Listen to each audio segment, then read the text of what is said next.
Bonjour et bienvenue dans cette première édition de la journée, suite de la visite présidentielle au Sénégal après la séance de travail entre les deux délégations hier à laquelle ont participé les deux chefs d'État, Ibrahim Boubacar Keïta et Macky Sall, ont animé une conférence de presse.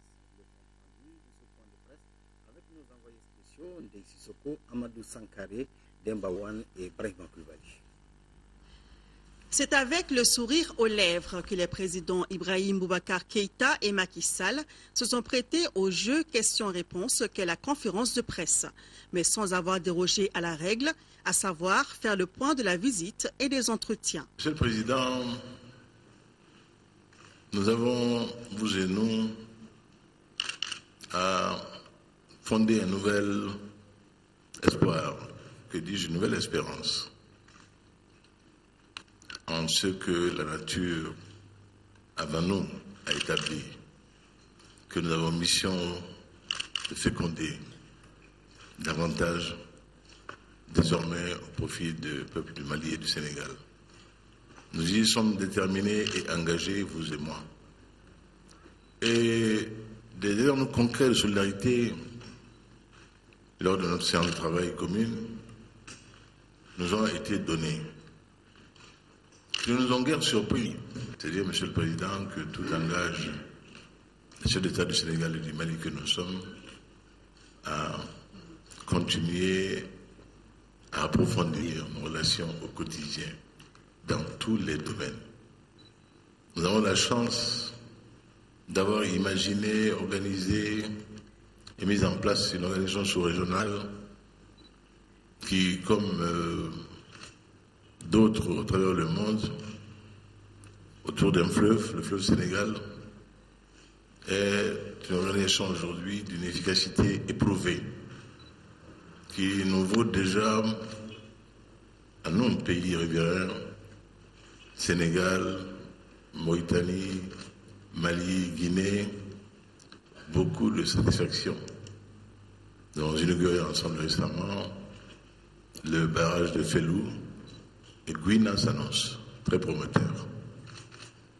Quand on sait les difficultés d'approvisionnement énergétique de nos pays, nos crises récurrentes, et des lestages qui perturbent le quotidien de la population, l'on voit tout l'intérêt d'un tel projet, d'un tel programme.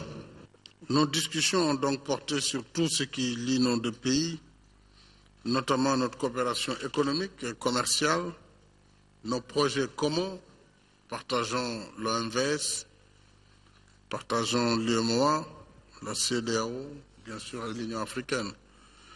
Nous avons également parlé de la paix et de la sécurité dans notre sous-région.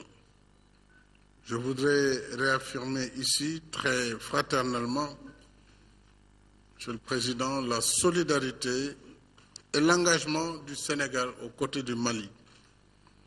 À cela, on peut ajouter les retombées immédiates qui découleront de la visite d'État au Sénégal du président de la République, avec à la clé une très bonne nouvelle pour le peuple malien. La première, c'est une coopération bilatérale revigorée, revivifiée. C'est également pour le quotidien des Maliens plus d'énergie disponible dans cette période de très grande chaleur, ce qui sera sûrement entendu à Bamako et dans certaines autres villes, surtout à Bamako, avec beaucoup de plaisir. Donc ça, c'est pour le concret, le palpable, l'immédiat. Et pour le reste, je crois que nous avons réaffirmé ce qui était déjà dans le pipe, et envisager également d'autres perspectives, mais toutes très heureuses. Dans l'immédiateté, en fait, nous ne sommes pas en course contre la montre, mais nous avons, grâce à sa présence ici, décidé en effet de faire bénéficier à EDM de l'exonération de taxes et droits TVA pour la production d'énergie électrique sur notre territoire national.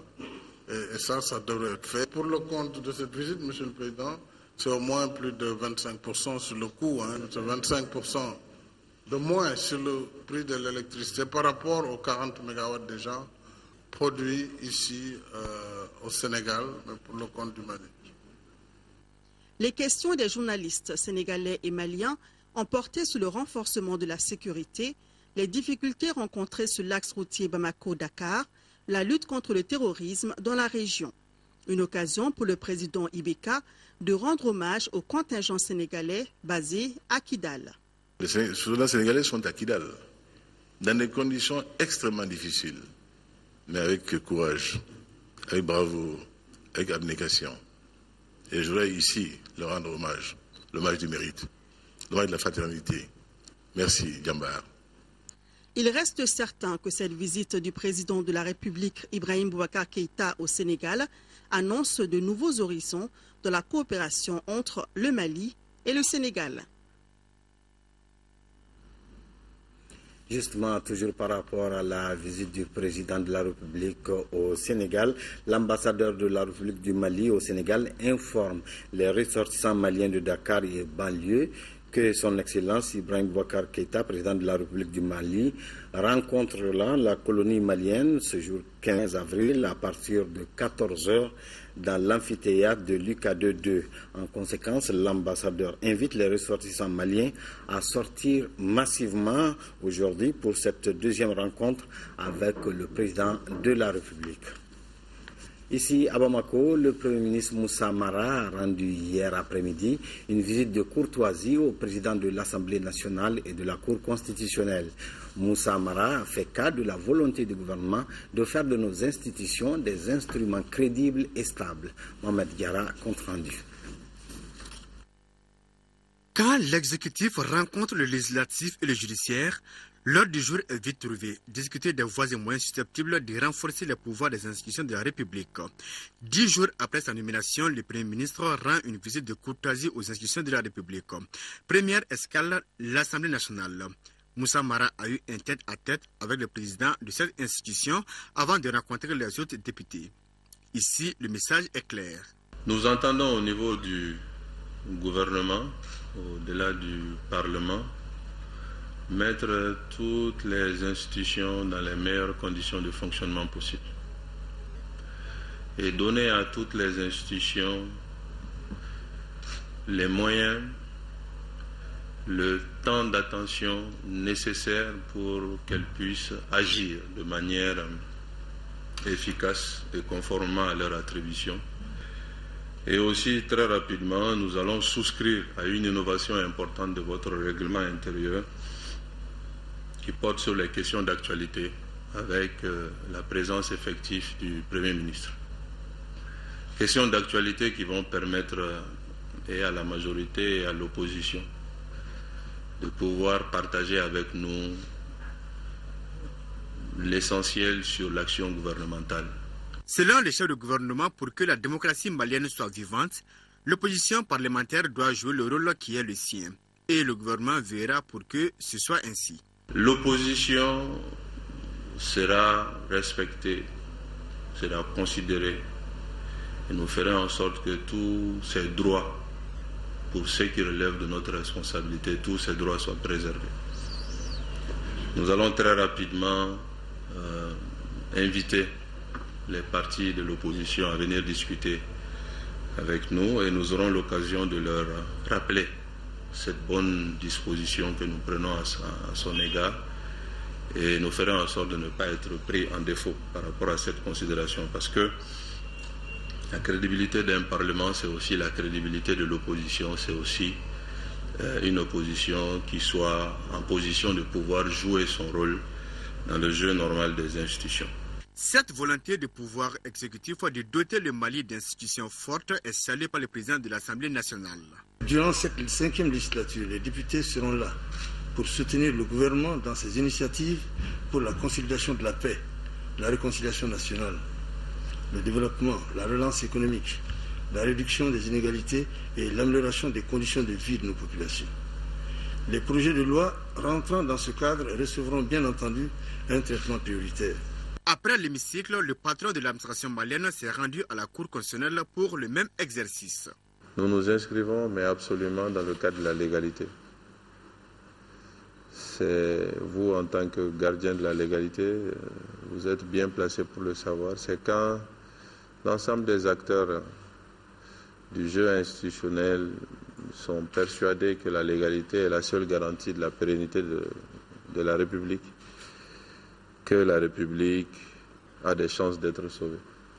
Le président de cette haute juridiction a rassuré le chef de gouvernement du soutien indéfectible de son institution. Monsieur le Premier ministre, nous comprenez que nous soyons vraiment très heureux de vous entendre tenir des propos qui vont tout droit dans le sens de ce que nous avons toujours souhaité ici. Mais nous voulons vous faire beaucoup de bénédictions. Nous vous félicitons pour la confiance qu'on a placée en vous, pour cette lourde et très lourde responsabilité, mais une responsabilité exaltante. Nous sommes persuadés que, avec la conviction que vous avez, l'engagement que vous avez, vous réussirez nécessairement. Cette volonté politique de crédibiliser et de renforcer les institutions de la République sera suivie d'effet dans les prochaines semaines avec la déclaration de politique générale du gouvernement devant la représentation nationale, a conclu Moussa Mara. Parlons à présent finances. Les assemblées de printemps des institutions de Bretton Woods ont pris fin hier. En marge des travaux, le ministre de l'économie et des finances a eu des entretiens avec la directrice exécutive de la Banque mondiale et celle du FMI. Les signaux économiques et la coopération avec ces deux institutions sont globalement satisfaisants et le Mali entend mobiliser des fonds pour faire face à de nouvelles priorités. Une démarche malienne qui semble être partagée par ses partenaires. Salif Sanogo, compte rendu. Se parler pour mieux se comprendre pour pouvoir mieux avancer ensemble. Ainsi peut-on résumer les échanges que la ministre de l'économie et des finances a eus avec ses interlocuteurs de la Banque mondiale et du FMI. Que ce soit avec Sri Mulyani Indrawati ou Christine Lagarde, Mme Boire Sissoko a évoqué les progrès et les attentes du Mali. Si le pays a reçu plus de 1300 milliards de francs CFA sur l'aide promise à Bruxelles, il n'en demeure pas moins que de nouvelles priorités pointent à l'horizon. Il en est ainsi des conséquences du changement climatique avec l'ensablement du fleuve Niger, de la démobilisation, du cantonnement et de la réinsertion des combattants, de la réforme de l'enseignement supérieur ou encore des dépenses militaires. Au FMI, tout comme à la Banque mondiale, la ministre a pu trouver des oreilles attentives. Dans les semaines à venir, des actions concrètes seront encore posées sur le terrain, a notamment rassuré Christine Lagarde.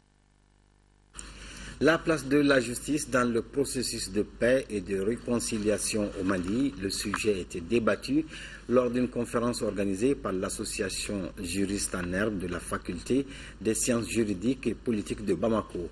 Animé par le professeur Youssouf Koulibaly, les débats ont permis à l'assistance de mieux cerner le rôle de la justice dans l'instauration de la paix sociale et de la stabilité nationale. Un reportage de Ba Traoré. Au dire du conférencier, la liste des violations commises pendant la récente crise est longue. Il s'agit des mutilations, des viols et autres exactions qui sont passibles de poursuites judiciaires. Les attaques de la région de la ville d'Aguelhok, automatiquement, il y a un problème de droit qui se pose. Il s'agit du respect des prisonniers de guerre en temps de conflit armé. Ensuite, il va suivre les événements tragiques avec une occupation rapide de l'ensemble des régions du Nord. On a constaté non seulement la destruction des biens culturels, mais aussi les exactions, les mutilations. Au regard de ce tableau périluisant, la justice apparaît comme garante de la paix sociale et de la réconciliation nationale. Et le conférencier d'expliquer à l'assistance qu'il ne peut avoir de cohésion sociale sans la justice. Les règles de droit sont faites pour être respectées. Et lorsqu'elles ne le sont pas, la justice intervient obligatoirement. Il n'y a pas de paix sans justice. Il n'y a pas non plus de justice sans paix. Juste avant la tenue de cette conférence débat, l'association juriste en herbe avait procédé à une passation de commandement. Ousmane Maïga prend les rênes de l'organisation pour un mandat d'1 an. Lancement au stade Bassi Koulibaly de Caille des activités artistiques et culturelles de Yankadi. 10 jours durant, tous les ordres d'enseignement de Caille vont rivaliser en danse, conte, jeux de mots, culture générale, entre autres. Le thème de cette édition est la paix, le pardon et la réconciliation nationale. Mahamadou Alibari. Organisée par la nouvelle agence de communication Yankadi Production, cette première édition de Star School 2014 a pour objet, d'une part, de créer un espace qui permette aux jeunes de se divertir à travers des jeux éducatifs et de se frotter les uns aux autres à travers des compétitions interscolaires et d'autre part, de susciter l'implication des organisations de la société civile dans l'édification et la gestion de l'école malienne. Yankadi Production jouera pleinement sa partition dans la construction d'une nouvelle école malienne ancrée dans nos arts, dans nos valeurs, arts et culture au service de notre économie.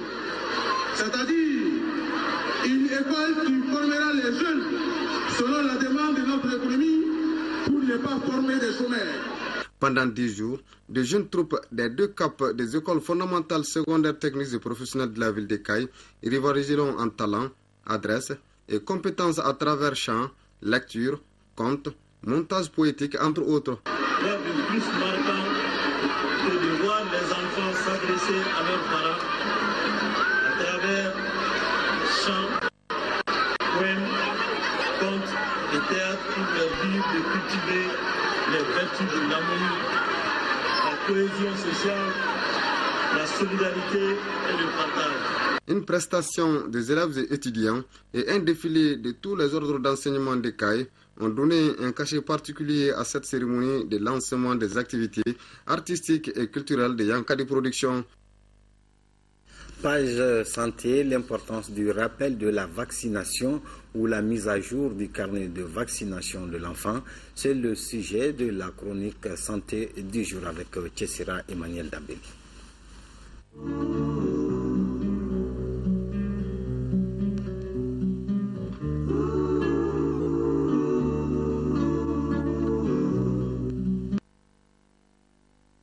Au Mali, l'État et ses partenaires investissent plus de 3 milliards de francs CFA pour protéger la petite enfance contre 11 maladies évitables par la vaccination. Ce programme de vaccination élargi n'immunise pas pourtant jusqu'à l'âge adulte et les parents sont appelés à prendre la relève avec le suivi de leurs enfants et les rappels sont très importants pour une protection efficace contre certaines maladies. La première dose d'administration du vaccin correspond à une étape de préparation du sujet. Ça le prépare à produire les anticorps. La deuxième dose assure une protection dite efficace et la troisième dose est dite nécessaire. Tout cela doit être boosté par un rappel. Donc c'est le rappel qui va maintenir de façon active les anticorps chez l'enfant pour lui permettre de se protéger dans le temps. Donc des 0 à 9 mois, on le prépare, on assure une efficacité sur le plan protection immunitaire. On fait une dose nécessaire pour entretenir cette protection efficace, mais pour maintenir de façon pérenne l'immunité, il faut penser à faire des rappels. Les parents s'arrangent-ils à mettre le carnet de vaccination de leurs enfants à jour après les 9 mois du PEV? La question suscite diverses réactions dans les rues de Bamako. Je n'ai jamais eu l'idée même de faire parce que quand on est en bonne santé quand même, on dit que tout va bien. Vraiment, je ne suis pas au courant. On ne nous a pas dit cela.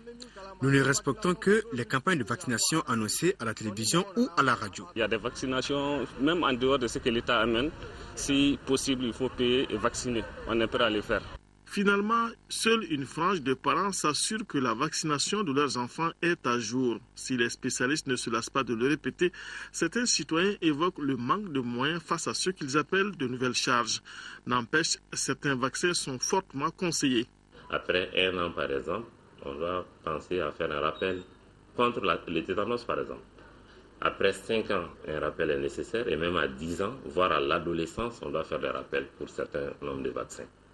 Donc il y a le tétanos par rapport à ces vaccins, il y a la diphtérie qu'on peut citer aussi comme exemple. Certaines professions et tranches d'âge en ont plus besoin. Le personnel de santé doit se protéger par exemple contre l'hépatite B, d'ailleurs tout le monde. Il y a aussi des professions à risque, comme chez les jeunes garçons qui font des apprentis menuisiers métalliques, par exemple. Il faut les faire le vaccin contre le tétanos et faire surtout les rappels. Si au Mali, un enfant sur 4 n'a pas tous les vaccins gratuits offerts par l'État, l'effort de faire des rappels à ses frais pourrait être moins de se rattraper et de garder son enfant en bonne santé.